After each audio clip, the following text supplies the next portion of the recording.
नमस्कार, मैं हूँ रोमा और आप देख रहे हैं न्यूज नशा। दोस्तों, उत्तर प्रदेश की 9 विधानसभा सीटों पर होने वाले उपचुनावों के लिए 13 नवंबर को वोटिंग होगी और वहीं इस चुनाव के लिए 23 नवंबर को वोटों की गिनती होगी।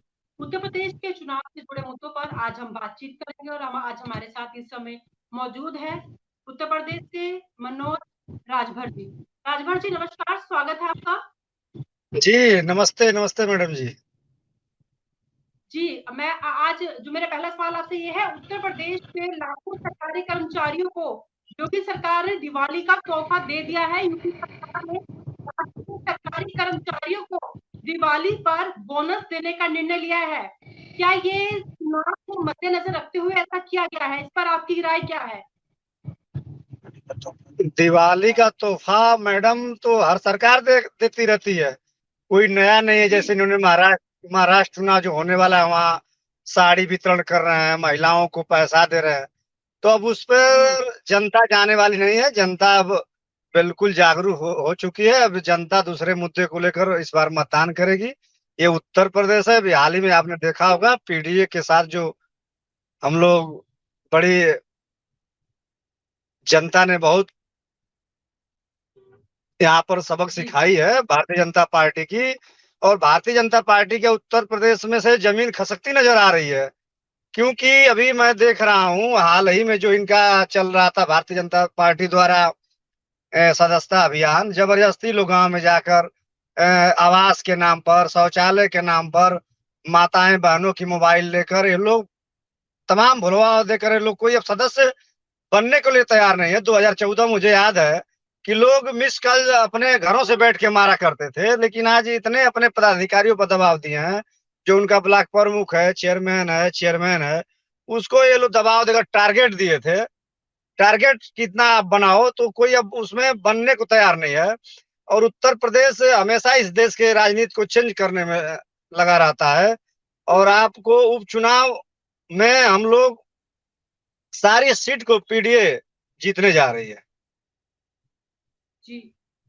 मैं अब आपसे अगला सवाल पूछना चाहूंगी। जो कांग्रेस पार्टी और सपा के बीच खींचतान चल रही है, क्या कांग्रेस पार्टी द्वारा अखिलेश यादव पर दबाव बनाया जा रहा है? सपा और कांग्रेस के बीच पर सहमति बनती नजर आ रही है। ऐसी खबरें आ रही हैं कि सपा फूलपुर सीट के लिए कांग्रेस को दे सकती है। फूलपुर की सीट कांग्रेस पार्टी पहले से ही फूलपुर सीट की मांग कर रही थी, तो क्या उम्मीद है कि अखिलेश यादव इस सीट को कांग्रेस को दे देंगे? कितनी उम्मीद देखी जा सकती है? सपा ने फूलपुर से मुस्तफा सिद्दीकी को भी उतार दिया है और उन्होंने आज नामांकन भी भर दिया है। अब नामांकन भरने के बाद वो सीट किसी और को दी जा सकती है। देखिए देखिए, फूलपुर हमेशा गांधी परिवार की वो सीट रही है भविष्य, पिछले रिकॉर्ड में जाया जाए तो। और हरियाणा के चुनाव को लेकर कांग्रेस पार्टी ने भी सबक को सीखा है जी। उसी तर्ज पर पीडीए के यही नारा देकर महाराष्ट्र में हम लोग लड़ने जा रहे हैं। तो उस पर बड़े नेता बैठकर उस पर मंथन चल रहा है। निश्चित मुझे आशा है कि 24 से लेकर 50 घंटे के अंदर परिणाम अच्छे आएंगे। और एकजुटता यहाँ पर पीडीए दिखाई देता हुआ नजर आ रहा है, हरियाणा से सबक लेकर। सपा और कांग्रेस के बीच जो फूलपुर सीट को लेकर जो खींचतान चल रही है, उसी पर बताएं आप। कोई खींचतान नहीं चल रही है, मीडिया सिर्फ खींचतान कर रही है। माननीय राहुल गांधी जी, माननीय अखिलेश यादव जी की उच्च स्तरीय बात टेलीफोन के माध्यम से चल रही है। कोई न कोई परिणाम आज से लेकर रात बिरात देर सवेर आ जाएगा पक्ष में। और मैंने आपसे बताया कि हरियाणा से सबक लेते हुए कांग्रेस पार्टी भी सतर्क है और पूरे इंडिया गठबंधन सतर्क है। तो इस बार अब वो चीज नहीं रह गया है। इसलिए क्योंकि मैं आज अभी लखनऊ से उसी बैठक से हम लोग आ रहे हैं और सारे लोगों से उन्होंने राय लिया है, माननीय अखिलेश यादव जी ने। सभी जो उनके गठबंधन के हम लोग छोटे दल वाले जो जो छोटे दल के साथी हैं, एक स्वर से उसमें निर्णय हुआ है कि नहीं, इस बार हम लोग को ये देखिए इस नहीं है। इसलिए हम लोग कोई भी मतलब उसको, चाहे कांग्रेस कुर्बानी दे चाहे समाजवादी पार्टी दे, लेकिन किसी एक को देकर उसको आगे ले जाना पड़ेगा गठबंधन को। जी, तो क्या लगता है कांग्रेस पार्टी ने 5 सीटों पर अपनी दावेदारी रखी थी। एक फूलपुर, 2 उनको ऑलरेडी मिल चुकी है जो गाजियाबाद की है और अलीगढ़ की खैर सीट है, लेकिन मझवा और मीरापुर सीट मिलने की भी उम्मीद है क्या कांग्रेस पार्टी को?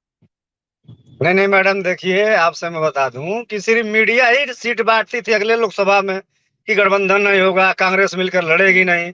इतने मीडिया ही अफवाह फैला रही है, ऐसे कुछ भी नहीं है। कांग्रेस पार्टी के साथ हमारा ऑलरेडी गठबंधन है, 27 में भी उसके साथ हम लोग मिलकर लड़ेंगे। पूरे गठबंधन पीडीए का नारा चलेगा और देर समय में बताया ना आपसे, देर समय सवेर रिजल्ट आ जाएगा कौन सी सीट कौन कौन लड़ेगा। लेकिन ये कोई निर्धारित नहीं है कि कांग्रेस, एक तो कम सीट है, इतने बड़े दबाव कांग्रेस इसमें देने वाली नहीं। कांग्रेस भी जानती है कि हमारे विधायक कितने भी होंगे तो हमारी तो सरकार में हम जाएंगे नहीं, चाहे बनाएंगे नहीं, चाहे बिगाड़ सकते हैं ना गिरा सकते हैं। इसलिए सभी लोग मिलकर, बड़े नेता लोग, समझौता देर सवेर होने का आसार दिख रहा है। जो करहल सीट है वहां से अखिलेश यादव ने तेज प्रताप यादव को उतारा है और कल डिंपल यादव और पूरा यादव परिवार वहां पहुंचा हुआ था। आखिर क्या चुनावों को लेकर वो वहां पहुंचे थे या फिर किसी और वजह से मंथन किया जा रहा था उस सीट को लेकर? नहीं नहीं, देखिए श्रद्धेय नेताजी के परिवार से, चाहे वो आजमगढ़ की सीट रही हो, कोई भी सीट पर कोई लड़ता है तो पूरे परिवार का या तो कोई मन्नत है या क्या है उनके परिवार का। कोई भी सदस्य कहीं से भी चुनाव लड़ते हैं, चाहे कोई अच्छा का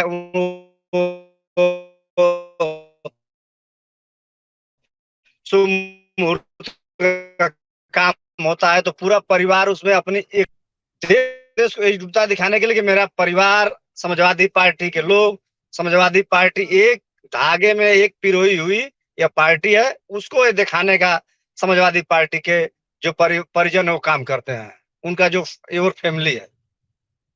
जी, मेरा एक अगला सवाल है, इस मुद्दे से थोड़ा हटके है।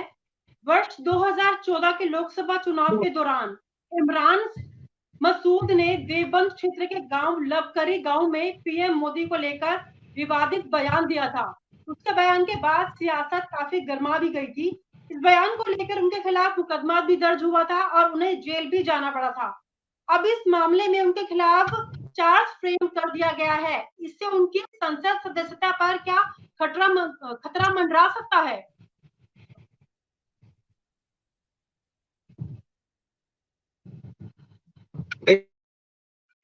ये सबको, चाहे सीबीआई के डंडा हो, चाहे जो भी एडी का, ये सारा चीज हथकंडा अपना के, चाहे वो मध्य प्रदेश की हर जगह सरकार बनाने की तोड़ मोड़ की काम करते हैं। अभी अगले गाजीपुर के सांसद अफजाल अंसारी का इसी तरह सदस्यता ये लोग रद्द करवाए, लेकिन उसको फिर पुनः माननीय सुप्रीम कोर्ट ने उसको बहाल कर दी उनको। फिर ये लोग पर जनता बताए कि ये लोग भारतीय जनता पार्टी के लोग, मतलब पूरे थू थू हुई इनकी। तो ये लोग सिर्फ भारतीय जनता पार्टी के पास अब कुछ बचा नहीं है। जो भी ये लोग सीबीआई हो चाहे ईडी हो, इसका डर दिखाकर ये लोग अपने सिर्फ सत्ता में बैठना रहना चाहते हैं। ये कहीं उनकी सदस्यता नहीं जाएगी, हम और जो उनकी सदस्यता यहाँ से जाती है तो हम फिर उससे आगे कोर्ट में पहुंचेंगे।